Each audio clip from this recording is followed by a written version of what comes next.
کہا جاتا ہے کہ لا الہ الا اللہ کا کلمہ پڑھتے رہو. مثلا جب کوئی شخص کسی شیخ کے پاس جاتا ہے تو اس کو کہتے ہیں بھئی ذکر نفی و اثبات کہا جاتا ہے اس کو, لا الہ الا اللہ. اب وہ اس کا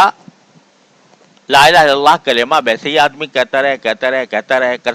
کثرت سے پڑھتا رہے تو رفتہ رفتہ انشاءاللہ وہ خود بخود دل میں اتر جائے گا. لیکن جلدی کرنے کے لیے کچھ طریقے بھی بتا دیے تصوف والوں نے. کیا کہ 4 زانو بیٹھ جاؤ اور یہ جو بائیں ٹانگ کے گھٹنے کے نیچے رگ ہوتی ہے اس کو اپنے انگوٹھے سے پکڑ لو اور پھر لا الہ اس طرح کرو کہ نیچے سے لا الہ کر کے پیچھے پھینک دو, لا الہ الا اللہ کر کے زمین پر قرب پر ڈال دو.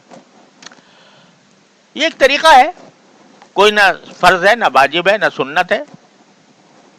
نہ مستحب ہے, لیکن علاج کا ایک طریقہ ہے کہ اللہ تبارک و تعالیٰ کے تصور کو ذہن میں لا کر یہ سمجھو کہ میں نے اور ہر چیز کی نفی کر دی, لا الہ, اور جس چیز کا بھی مجھے خیال آ رہا ہے وہ میں نے پیچھے ڈال دیا اور الا اللہ کہہ کر اپنے قلب میں اس کو داخل کر لیا. لا الہ, اللہ کے سوا کوئی نہیں معبود, اور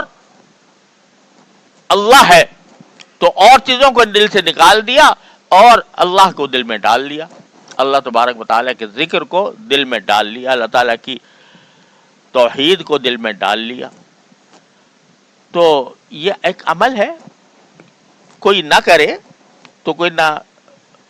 گناہ ہے, نہ کوئی ترک سنت ہے, نہ ترک مستحب ہے, نہ یہ سنت, نہ مستحب, نہ واجب, نہ فرض, نہ کچھ.